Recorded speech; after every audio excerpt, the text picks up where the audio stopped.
எப்போதும் இல்லாத மகிழ்ச்சியுடன், என்றைக்கும் இல்லாத எழுச்சியுடன்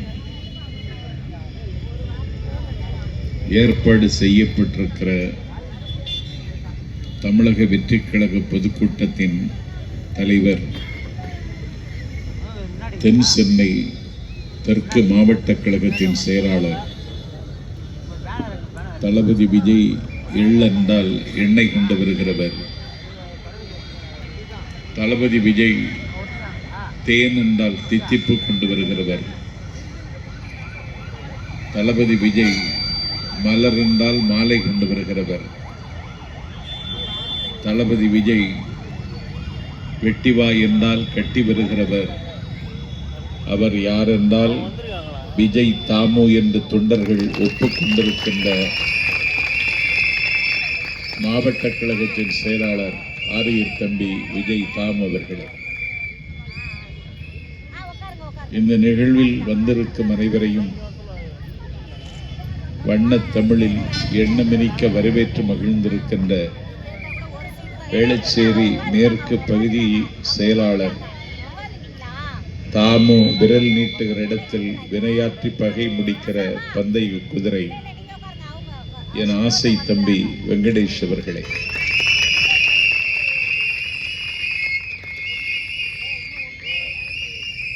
வேளச்சேரி கிழக்கு பகுதியின் செயலாளர், கிழக்கு பகுதியில் ஒரு கிழக்கை உருவாக்க இடையராதும் தடையராதும் இயங்கி வருகின்ற திசைகள் அதிர பணியாற்றுகிற தம்பி திருமலை அவர்களே. மாவட்ட கழகத்தின் இளைஞரணி செயலாளர், இளைய தலைமுறையை வழிநடத்துகின்ற வரலாற்று கடமைக்கு தலைமை தாங்கியிருக்கிற தம்பி யுவராஜ் அவர்களே. மாவட்ட கழகத்தின் பொருளாளர்,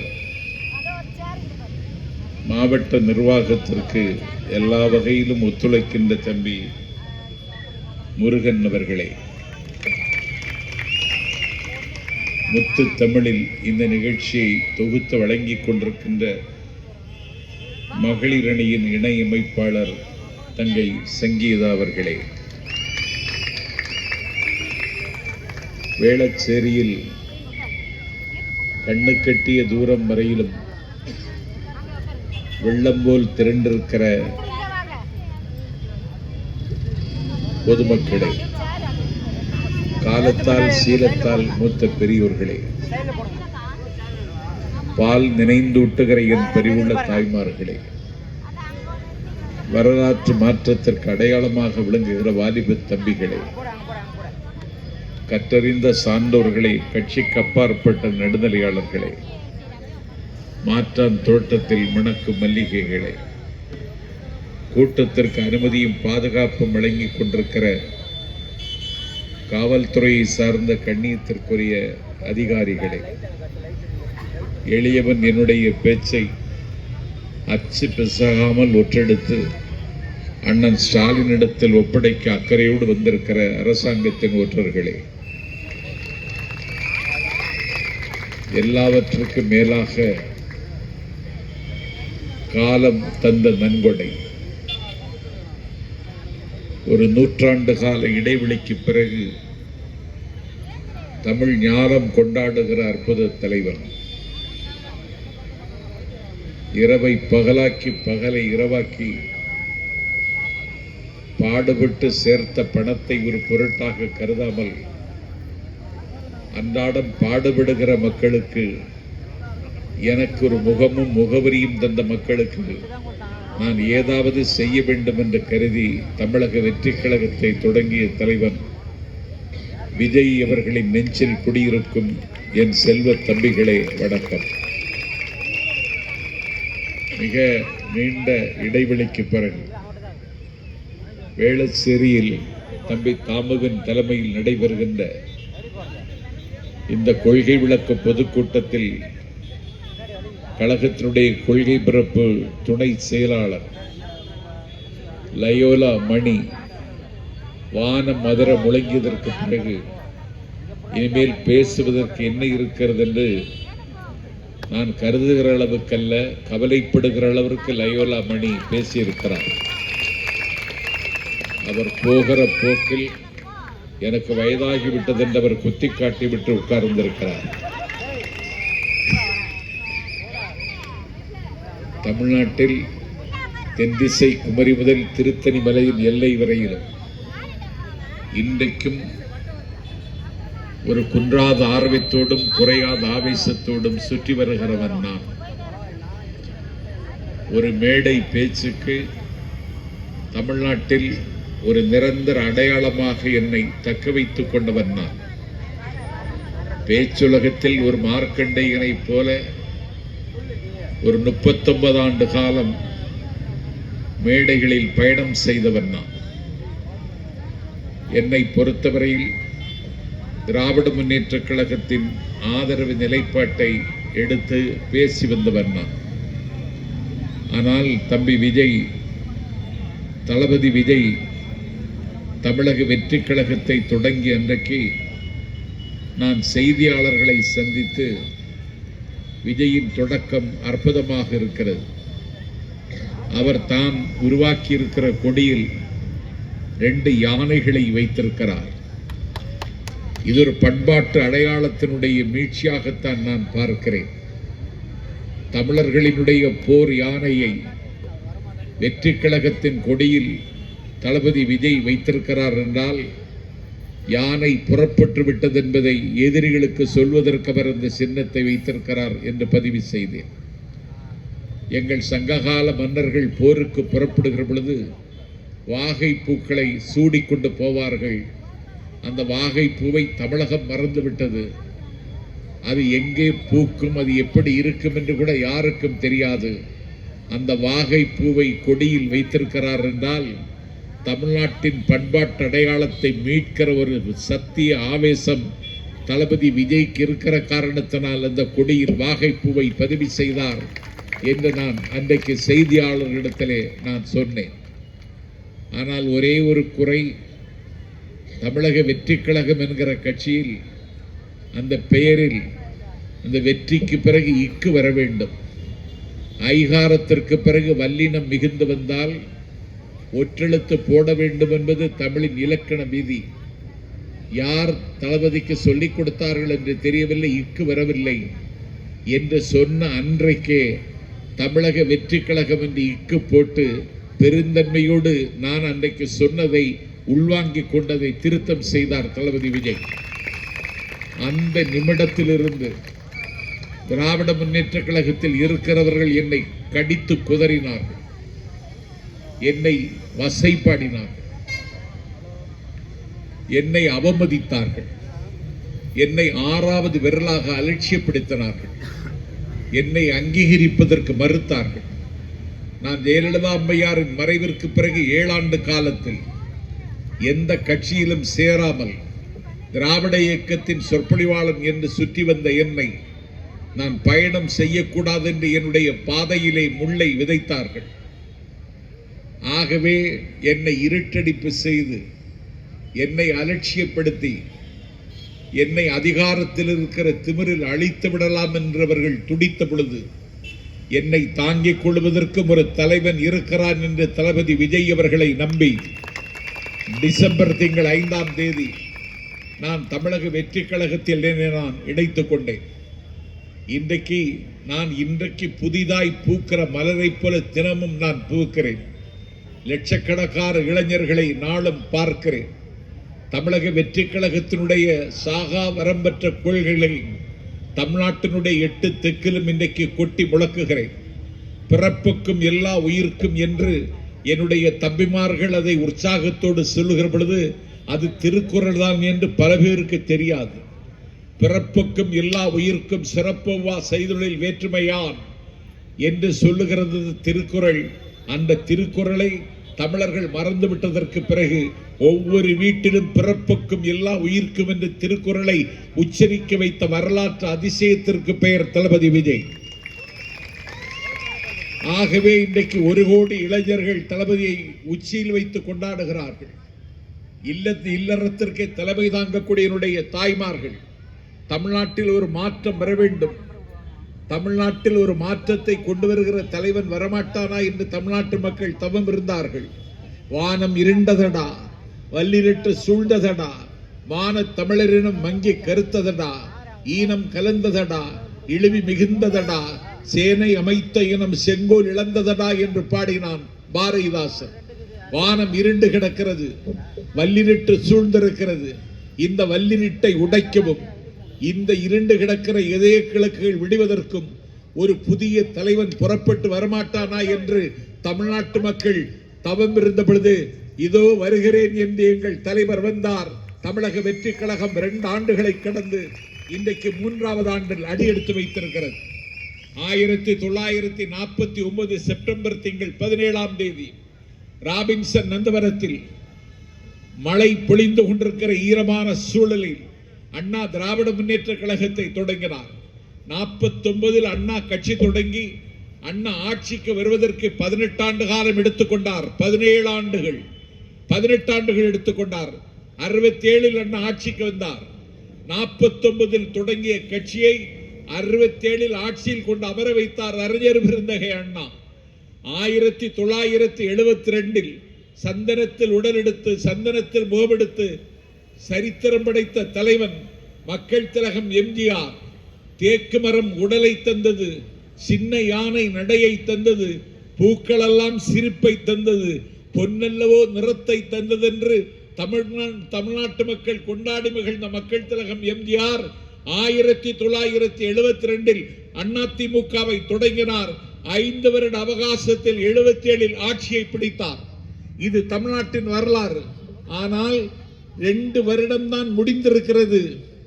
ஆனால் 3வது ஆண்டில் இன்றைக்கு தாவேக அடியெடுத்து வைத்திருக்கிறது. 3வது ஆண்டிலேயே இன்றைக்கு தாவேக ஆட்சிக்கு வரும் என்கிற நம்பிக்கையை தமிழ்நாட்டு மக்கள் மத்தியில் இன்றைக்கு எங்கள் தலைவர் நடவு செய்திருக்கிறார். இந்திய துணைக்கண்டத்தில் இந்த அரசியலை எந்த தலைவரும் இதுவரைக்கும் செய்ததில்லை. 3 வருடத்தில் ஒரு கட்சி ஆட்சிக்கு வரும் என்ற நம்பிக்கை எங்கள் தலைவருக்கு இருக்கிறது. என்னை அவமதிக்கிறீர்களா?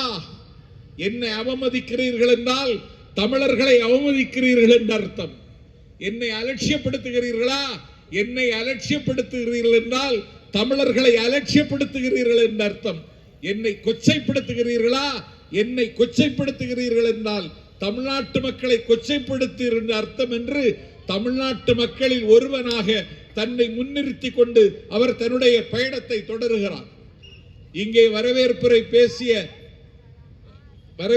கிழக்கு பகுதி செயலாளர் திருமலை பேசினாரே, அவருக்கு ஒரு படத்திலே நடித்தால் 300 கோடி ரூபாய் கிடைக்கும். அலுவல் போனால் போகட்டும், சலுகை போனால் போகட்டும், தலைமுறை கோடி கண்ட என் தமிழ் விடுதலையாகட்டும், போனால் என் உயிர் போகட்டும், என் புகழ் உடல் நிலை ஆகட்டும், தேனால் செய்த செந்தமிழ்தான் திக்கட்டுமே தொழ நிற்கட்டும், பிள்ளை பிறந்தேன் யாருக்காக, பெற்ற தமிழ் மொழி போருக்காக, உள்ளமிருப்பதும் தோளிருப்பதும் உயிர் நிகர் தமிழ் சீருக்காக என்று சொல்லி 300 கோடி ரூபாய் வருமானம் வரக்கூடிய திரை நட்சத்திரம் என்கிற அந்த மகுடத்தை தூக்கி தூர எறிந்துவிட்டு காயத்தால் சபிக்கப்பட்ட தமிழர்களை, தொடர்ந்து வஞ்சிக்கப்படுகிற தமிழர்களை, ஏய்த்து பிழைக்கவர்களுடைய கையில் பகடைக்காயாக இருக்கிற தமிழர்களை காப்பாற்றவும் கரை சேர்க்கவும் இதோ நான் வருகிறேன் என்று வந்தார். அவருக்கு வருகிற கூட்டம் இந்திய துணைக்கண்ட வரலாற்றில் எந்த தலைவருக்கு வரவில்லை. அவருக்கு பின்னால் இருக்கிற இளைஞர்களை போன்ற இளைஞர்களை என்னுடைய 39 ஆண்டு கால பயணத்தில் நான் எங்கேயும் பார்க்கவில்லை. ஏன் இத்தாலி தேசத்தினுடைய விடுதலையை வென்றெடுப்பதற்கு களத்துக்கு வந்த கரிபால்டிக்கு கிடைக்காத இளைஞர்கள், ஏன் தக்கான பீடபூமிக்கு வரை உலகத்தினுடைய 3/4 பகுதியை வாளால் வளைத்து போட்டானே மாவீரன் மாசிடோனிய மன்னன் அலெக்சாண்டருக்கு கிடைக்காத இளைஞர்கள், போல்சுக்கு புரட்சிக்கு முகம் தந்தானே ட்ராட்ஸ்கி அவருக்கு கிடைக்காத இளைஞர்கள், 2வது உலக மகா யுத்தத்தில் நாஜி படைகளில் இருந்து நாசி படைகளின் நாச தாக்குதலில் இருந்து லெண்டரை காத்தானே, லண்டனில் டேக் இட் என்று மூறி முழங்கினானே, இங்கிலாந்தின் சிங்கம் என்று வர்ணிக்கப்படுகிற வின்ஸ்டன் சர்ச்சிலுக்கு கிடைக்காத இளைஞர்கள், ஐரோப்பிய போர் முறையில் களமாடினானே மாவீரன் நெப்போலியனுக்கு கிடைக்காத இளைஞர்கள் 1965 பொழுதுகளில் பாலோடு நேர்தமிழும் பைந்தமிழ் மாக்களும் ஆளோடு வேறென்று அறிந்திருந்தும் ஆள வந்தார் மேலோடு பேசிவிடுவரேல் அவ்வாட்சி சாலோடு நீர் என்று கூடுவாய் கருங்குயிலே. இளைஞர் துடிக்கின்றார் தமிழின் நிலை எண்ணி கிளைஞரடைகின்ற கெடுவரார். இங்கு விளையாட வேண்டாமே ஆள வந்தார் வாழ்வின் களை நீக்குக கூவாய் கருங்குயிலே என்று ஆதிக்க இந்தியை எதிர்க்கின்ற போரில் அண்ணாவுக்கு கிடைக்காத இளைஞர்கள், மக்கள் திலகம் எம்ஜிஆருக்கு கிடைக்காத இளைஞர்கள் எங்கள் தலைவன் விஜயின் கையில் இன்றைக்கு பத்திரமாக இருக்கிறார்கள். இவர்கள்தான் இந்த தமிழ்நாட்டின் காலை பொழுதை தீர்மானிக்கப் போகிறார்கள். இவர்களை நம்பித்தான் எங்கள் விஜய் இயங்குகிறார். லட்சக்கணக்கான இளைஞர்களுக்கும் தாய்மார்களுக்கும் உடல் இயக்குகிற நல்லுயிராக இருக்கிறார். தேன் இருக்கிற இடத்தினை தேடி வைக்கிற வண்டுகளைப் போல எங்கள் தலைவர் வெளியே வர முடியவில்லை. அவ்வளவு கூட்டம் அவரை பார்ப்பதற்கு, அவரை கொண்டாடுவதற்கு, அவரை தரிசிப்பதற்கு. ஒரு சரித்திர மாற்றத்தின் அடையாளம் தலைவர் விஜய். அவர் இந்த தமிழ்நாட்டுக்கு ஏதாவது நல்லது செய்ய வேண்டும் என்று கருதுகிறார். எனக்கு முகம் தந்த இந்த மக்களுக்கு, எனக்கு முகவரி தந்த இந்த மக்களுக்கு நான் வாங்கிய கடனை திருப்ப செலுத்த வேண்டும் என்று அவர் கவலைப்படுகிறார். இல்லை என்றால் அவர் இந்த வயதில் 51 வயது கட்சி தொடங்க வேண்டிய தேவை கிடையாது. இந்த மக்களுக்கு நான் ஏதாவது செய்ய வேண்டும். அவரிடத்திலே ஒன்றே ஒன்று இருக்கிறது, என்ன தெரியுமா? நன்றி உணர்ச்சி. தமிழ்நாட்டு மக்களுக்கு நன்றி செலுத்த வேண்டும். இந்த நன்றியை நான் திருப்பி கொடுத்தாக வேண்டும் என்ற வைராக்கியத்தோடு தொடங்கி இருக்கிறார்கள். அதனால் தான் ஆத்திரம் வருகிறது அறிவாலயத்தில் இருக்கிற ஆசாட பூபதிகளுக்கு. அவர்கள் நன்றி செலுத்துவதற்காக கட்சியில் இல்லை. அதிலும் என் தலைவன் ஒருபடி மேலே போய் சொன்னான், நீங்கள் அண்ணா தொடங்கிய கட்சியிலே அனுபவித்துக் கொண்டிருக்கிறீர்கள், நீங்கள் தொடங்கிய கட்சி அல்ல. எடப்பாடின்னு ஒரு எரும மாடு இருக்கு, அவர்கிட்ட சொன்னார்,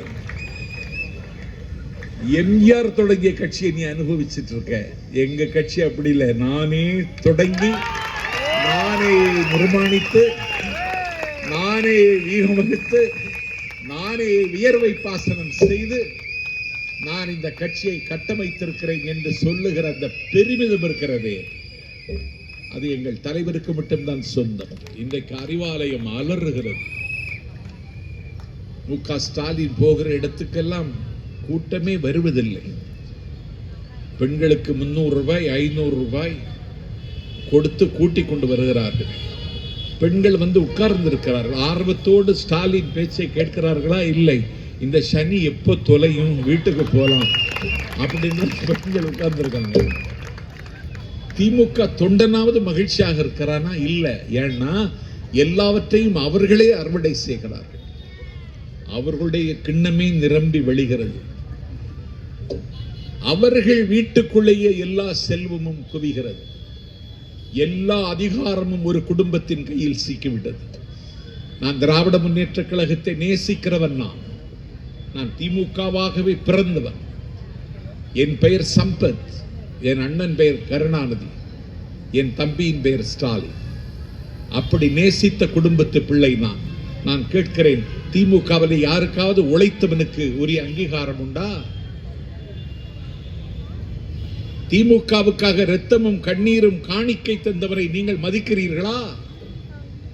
இதே தலைநகர் சென்னையில் கேட்கிறேன், அண்ணன் ஸ்டாலின் மிசா சட்டத்தில் கைதாகி சென்னை சிறைச்சாலையில் இருந்த பொழுது அவரை வித்யாசாகர்ங்கிற காக்கி சட்டை அணிந்த காண்டாமிருகம் அண்ணன் ஸ்டாலினை தாக்குவதற்கு முயற்சித்த பொழுது அவர் மீது வந்து விழுந்த அம்பை தன்னுடைய மார்பில் ஏந்தி சிறைச்சாலைக்குள்ளே செத்தான் சிங்கத்தமிழன் சிட்டிபாபு. அன்றைக்கு அவன் திராவிட முன்னேற்ற கழகத்தினுடைய பிரம்மகண்டா சக்கரை கொள்கை பரப்பு செயலாளர் சிட்டிபாபு. மேடைகளிலே சிங்கமென கர்ஜிக்கிற அண்ணன் சிங்கத்தமிழன் சிட்டிபாபு சிறைக்குள்ளேயே இருந்தார். நான் திராவிட முன்னேற்ற கழகத்தை கேட்கிறேன், அந்த சிங்கத்தமிழன் சிட்டிபாபுவினுடைய குடும்பம் எந்த நிலையில் இருக்கிறது? அவருடைய குடும்பத்து பிள்ளைகளுக்கு திமுகவில் ஒரு அங்கீகாரம் உண்டா?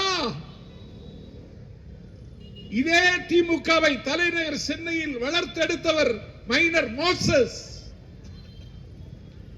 திமுகவுக்கு வாரி வாரி கொடுத்தவர். அந்த மைனர் மோசஸினுடைய குடும்பம் எந்த மூலையில் இருக்கிறது என்று திராவிட முன்னேற்ற கழகத்தின் தலைமை அண்ணன் ஸ்டாலின் உணர்ந்து பார்த்திருப்பாரா?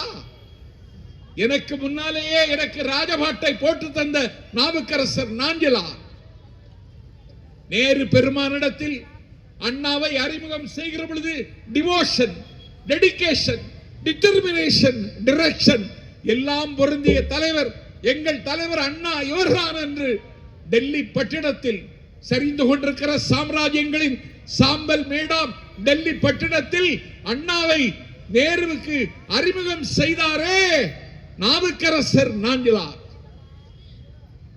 நான் திமுக தோழர்களுக்கு சொல்லுகிறேன், அவர் ஆண்டாண்டு காலம் வசித்த வீடு. திமுகவின் துணை பொதுச் செயலாளர், திராவிட முன்னேற்ற கழகத்தில் கலைஞர் அமைச்சரவையிலே ரெவென்யூ மினிஸ்டர், வருவாய்த்துறை அமைச்சர், மக்கள் திலகம் எம்ஜிஆர், அவர் பிரின்ஸ், எங்கள் இளவரசன் என்று கொண்டாடியவர். எம்ஜிஆரின் அமைச்சரவையில் அமைச்சர். நாடாளுமன்றத்தில் 1967 டெல்லிக்கு சென்று நாடாளுமன்றத்தை தன்னுடைய கேள்வி கணைகளால் திகைக்க வைத்தவர் நாவுக்கரசர் நாஞ்சிலார். நான் இங்கே வந்திருக்கிற பொதுமக்களுக்கு சொல்லுகிறேன், அவர் காலம் காலமாக புரசைவாக்கத்தில் மூக்காத்தாள் தெருவில் குடியிருந்த வீடை விற்றுவிட்டார்கள். எங்கள் நாகர்கோவிலில் பிஷப் ஹவுஸுக்கு எதிரே இருந்த வீடு விற்கப்பட்டு விட்டது. என் பெருமைக்குரியவர்களே, அவருடைய மூத்த மகனுக்கு வயது 62, இன்னும் திருமணமாகவில்லை. அவருடைய இளைய மகன் வாய் பேச முடியாத ஊமை எம்காம் பட்டதாரி உன்னிகிருஷ்ணன், அவனுக்கு இன்னும் திருமணமாகவில்லை. அவருடைய மகளுக்கு வயது 56, பிரெஞ்சு எம்ஏ படித்தவள், பிரெஞ்சு தூதுவாரியத்தில் வேலை பார்த்தவள், அவளுக்கு இன்னும் திருமணமாகவில்லை. திமுகவின் துணை பொதுச் செயலாளராக அமைச்சராக இருந்தவருடைய குடும்பமே நடுத்தெருவில் இருக்கிறது. உங்கள் குடும்பத்தின் கதி என்ன? எத்தனை கோடி வாங்கி இருக்கிறீர்கள்? எத்தனை கோடி சம்பாதித்திருக்கிறீர்கள்? உங்கள் அமைச்சரவையில் அமைச்சராக இருக்கிற பண்பாளர், என்னுடைய பாசத்திற்குரிய என்பன் பிடிஆர் பழனிவேல் தியாகராஜன் ஒரு நாள் சொன்னான், மாப்பிள்ளை இடத்திலும் மச்சான் இடத்திலும் உதயநிதி இடத்திலும் திராவிட மாப்பிள்ளை இடத்திலும் இருக்கிற கோடி 30 லட்சம் கோடி வெளிநாட்டில் இருக்கு. உங்களுக்கு 30 லட்சம் கோடி ஒரு குடும்பத்தில் மட்டும் இருக்கு. நாடு முழுக்க சொத்து. சென்னையில் எத்தனை வீடு அந்த குடும்பத்துக்கு இருக்குன்னு தெரியாது. கருப்பு சிகப்பு வேட்டி கட்டி, கருப்பு சிகப்பு துண்டு போட்டு காலம் காலமாக உழைத்து களைத்து போற திமுகவின் எளிய தொண்டன் இந்த நாட்டில் இடம் விட்டு இடம்பெயர்வதற்கு இல்லாமல் உட்கார்ந்த இடத்திலே உட்கார்ந்து அழுது கொண்டிருக்கிறான். ஒரு குடும்பம் மட்டுமே அனுபவிக்கிறது. அதற்காகத்தான் திமுக தொடங்கப்பட்டதா? இவ்வளவு அனுபவிக்கிறீர்களே, இன்னொருவர் அரசியலில் வரக்கூடாது என்று கருதுகிறீர்களே, அடுத்தவனுடைய இருப்பை ஒத்துக்கொள்வதற்கு பேர் தான் சுயமரியாதை. நீங்கள் ஏன் விஜயின் இருப்பை ஒத்துக்கொள்ள மறுக்கிறீர்கள்? கூட்டத்திற்கு அனுமதி கேட்டால் ஏன் தடை விதிக்கிறீர்கள்? அனுமதி தருவதற்கு ஏன் தாமதிக்கிறீர்கள்? விஜயமங்கலம் கூட்டத்தில் எங்கள் தலைவர் பேச போகிறார். எங்கள் கட்சியினுடைய நிர்வாக குழுவின் ஒருங்கிணைப்பாளர் செங்கோட்டையன், 1000 பிறை கண்டவன் செங்கோட்டையன், பிறைவல கண்டவன், மக்கள் திலகம் எம்ஜிஆரின் மடியில் வளர்ந்த பிள்ளை. 1977 இருந்து இன்றைக்கு வரைக்கும் அவர் சட்டமன்ற உறுப்பினர். கூட்டத்திற்கு அனுமதி கேட்டால் 82 நிபந்தனைகள் விதிக்கிறார்கள். எத்தனை நிபந்தனை? 82, 82 நிபந்தனைகள். வேளச்சேரியில் நடுநிலையாளர்கள் இருந்தால் கேட்கிறேன், கட்சி சார்பற்றவர்கள் இருந்தால் கேட்கிறேன், மனச்சாட்சி உள்ளவர்கள் வேளச்சேரியில் இருந்தால் நாஞ்சில் சம்பத் கேட்கிறேன். தமிழ்நாட்டின் அரசியல் வரலாற்றில் ஒரு தலைவன் பேசுகிற கூட்டத்திற்கு 82 நிபந்தனை விதித்தது எந்த காலத்தில்? எங்கள் தலைவர் சேலத்திற்கு பேச போகிறார். 52 நிபந்தனைகள். வேலூருக்கு அகரஞ்சேரிக்கு பேச போகிறார். 40 நிபந்தனைகள். நாளை மறுநாள் சோறு வளமுள்ள சோழ நாட்டுக்கு தஞ்சைக்கு போகிறார். எத்தனை நிபந்தனைகள்? உங்களுக்கு நிபந்தனை உண்டா? ஒரு சின்ன பயல், சிறங்கு பிடித்த ராஸ்கல் சீமான் திருச்சியில் கூட்டம் போடுகிறான். நிபந்தனை விதித்தீர்களா? கட்டுப்பாடு போட்டீர்களா? இதையெல்லாம் பின்பற்ற வேண்டும் என்று அந்த பயலுக்கு சொன்னீர்களா? ஒரு சில்லறை பயலுக்கு மீது காட்டுகிற அக்கறையை ஏன் தாவேக்காவுக்கு தரமாட்டேன் என்கிறீர்கள்? உங்கள் கூட்டத்திற்கு நிபந்தனை உண்டா? இந்த கூட்டத்திற்கும் நெருக்கடி. இந்த கூட்டத்துக்கு நிபந்தனை. எத்தனை நாளைக்கு? ஆற்றங்கரையின் மரமும் அரசரிய வீற்றிருந்த வாழ்வும் நிரந்தரமானதல்ல. அண்ணன் ஸ்டாலின் அவர்களே, எண்ணி 60 நாளில் நீங்கள் சித்திரந்தஞ்சாஸ் வீட்டில் இருக்க வேண்டியது வரும். கோட்டைக்கு வர முடியாது. தம்பி சொன்னானே லயோலா மணி, சரித்திரம் மாறுகிறது, சரித்திரம் திரும்பும், சந்தடி ஓயும், உறக்கம் கலையும், உணர்வுகள் பூக்கும், மொட்டுகள் மலரும், கட்டுகள் அவிழும், விட்டு விடுதலையாகி பரப்போம். 2026 களத்தில் எங்கள் தலைவர் வெல்வார் என்பது வெளிப்படை. அதற்கு நாட்டு மக்களின் ஆதரவு தான் அடிப்படை. நடக்கப் போகிறது. என்ன செய்ய போகிறீர்கள்? முதலமைச்சர் பதவி உனக்கா? அதுதான் நிரந்தரமா? ஏன் எங்களை எங்களை இயங்க விடாமல் தடுக்கிறீர்கள்? உங்களுக்கு என்ன வந்தது? நீங்கள் தின்னுகிற வட்டில் சோற்றில் மண்ணை எள்ளி போட்டோமா? நீங்கள் பாதை செய்யக்கூடிய பயணத்தில் முள்ளை வீசணுமா? உங்கள் வீட்டில் எரிந்து கொண்டிருந்த விளக்கு அடைத்தோமா? ஏழை கொண்டு ஆட்டோ ஓட்டினவன் தாமு ஒரு கட்சிக்கு மாவட்ட செயலாளர். உலகத்தில் எங்கேயாவது பார்த்திருக்கீங்களா ஒரு ஆட்டோ ஓட்டுகிற தொழிலாளியை? வரலாற்று சிறப்பு மிகுந்த சென்னை மாநகரத்தில் மாவட்ட செயலாளராக குழுவிற்கு செய்கிற இந்த காட்சி திமுகவில் நடக்குமா? அங்க என்னைக்கு டிஆர் பாலு தான். உங்க கட்சியில் நடக்குமா? எங்க கட்சியில் நடக்கும். ஒரு சாமானியன் மாவட்ட செயலாளர். அண்ணா சொன்னார், சாமானியர்களின் சகாப்தம். அண்ணா சொன்னதை அண்ணா உருவாக்கிய திமுக நடைமுறைப்படுத்தவில்லை. எங்கள் தலைவன் விஜய் இன்றைக்கு நடைமுறைப்படுத்துகிறார்.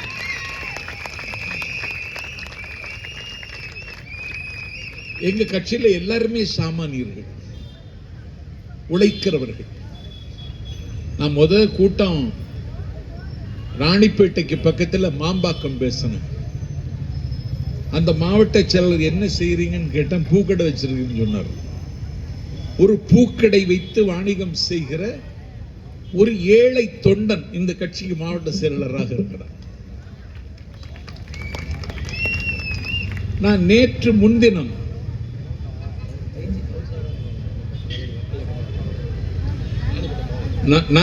முன்தினம் சிவகங்கைக்கு போயிருந்தேன். மாவட்ட செயலர் முத்துபாரதி ஒரு பெட்டி கடை வைத்திருக்கிறார். அதில் உட்கார்ந்து வியாபாரம் செய்ய அவருக்கு நேரம் இல்லை. கட்சிக்காக தன்னை அர்ப்பணித்துக் கொண்டிருக்கிறார். வயது முதிர்ந்த தந்தை கிடையாது. தன்னுடைய தாயை இந்த பெட்டி கடையில் உட்கார வைத்து விட்டு அவர் வேலை பார்க்கிறார். உங்க கட்சியில நிலவரம் என்ன? உங்க கட்சியில எல்லாரும் எத்தனை பேரு? எல்லாம் ஜாம்பவான்கள். அடிக்கிற கொள்ளைக்கு கணக்கு இல்லை. ஒரு ஓஏ போஸ்ட் சும்மா போட்டு கொடுக்க வேண்டிய வேலை. ஒரு அலுவலகத்தில் லெட்டரை எடுத்து ஒழிக்கிற வேலை.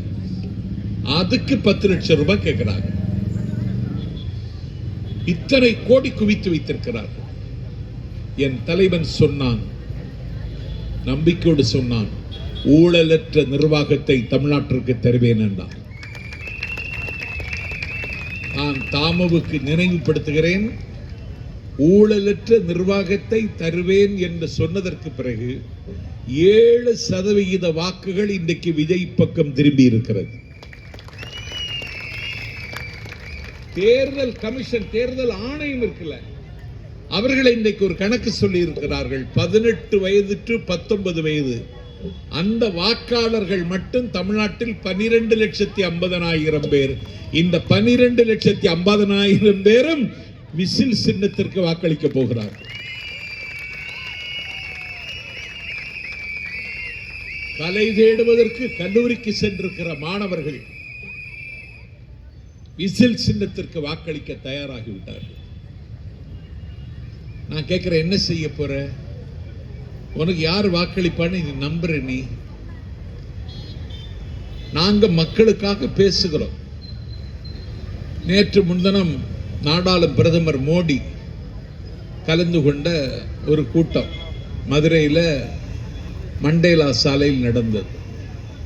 நாடாளும் பிரதமர் வந்தார். அந்த மாநாட்டு முகப்புல பெரியார் படத்தை வைத்திருந்தார்கள்.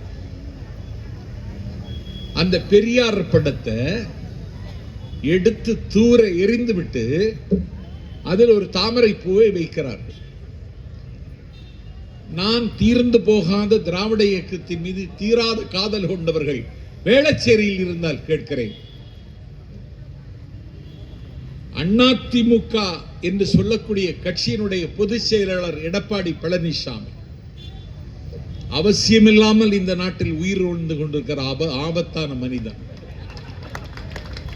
பெரியார் படத்தை அப்புறப்படுத்துறாயே, சீரினாயா, சிறந்தாயா, அக்கிரமம் என்று சொன்னாயா, எடுத்திருக்க கூடாது என்றாவது சொன்னாயா? பெரியார் யார்? அவர் ஒரு சகாப்தம், அவர் ஒரு காலகட்டம், அவர் ஒரு திருப்பம், அவர் ஒரு விருப்பம். பெரியாரை மாறுபாட்டோடு விமர்சித்தவர்கள் கூட பெரியாரை மதித்தார்கள். பெரியாருக்கு எதிர் திசையில் நின்றவன் கவிஞர் கண்ணதாசன். பெரியார் மறைந்த பொழுது கதறினான் கண்ணதாசன். சரித்திரம் மறைந்த செய்தி, தலைவனின் மரண செய்தி, விரித்ததோர் புத்தகத்தின் வீழ்ச்சியை கூறும் செய்தி, நரித்தரம் கலங்க செய்த நாயகன் மரண செய்தி, மரித்தது பெரியார் அல்ல மாபெரும் தமிழர் வாழ்க்கை என்றான். அந்த பெரியாருக்கு படத்தை அப்புறப்படுத்திட்டீங்களே, என்னடா அநியாயம் இது? நேற்றுக்கு மோடி கூட்டத்தில் பேசுறார், தேசிய ஜனநாயக கூட்டணி ஆட்சி வருங்கிறார். நயினார் நாகேந்திரன் பிஜேபி கட்சியின் தலைவன், என்னுடைய நல்ல நண்பன், அவர் சொல்லுகிறார், அமையப்போகிற மந்திரி சபையில் பிஜேபி மந்திரிகள் பதவி ஏற்பார்கள். எடப்பாடி என்ன செய்திருக்கணும்? தூக்கு கயிறு வாங்கி தொங்கி இருக்க வேண்டாமா? அதுவும் நாங்க தான் வாங்கி அனுப்பணுமா? சொந்த செலவில் ஒண்ணுமே செய்ய மாட்டியா? பிஜேபி மந்திரிகள் பொறுப்பேற்பார்கள்னு பேசுறது யாரு? நயினார் நாகேந்திரன். தேசிய ஜனநாயக கூட்டணி ஆட்சி வரும் என்று சொல்வது யார்? இந்தியாவை ஆட்டி படைக்கிற நாடாளும் பிரதமர். என்னடா அரசியல் இது? மோடி போனதுக்கு பிறகு ராத்திரி உட்கார்ந்து பேசுறாங்களாம் கூட்டணி பற்றி. பக்கத்தில் யார் இருக்கா? எடப்பாடியை முன்னிலைப்படுத்த வேண்டாமா? நீ தானே மேஜர் பார்ட்டி, நீ தானே இந்த கூட்டணிக்கு சீஃப், உன் தலைமையில் தானே கூட்டம் நடக்கணும். எடப்பாடி பழனிசாமிக்கு பக்கத்தில் டிடிவி தினகரன் இருக்கான், அவன் பெரிய ஆளு.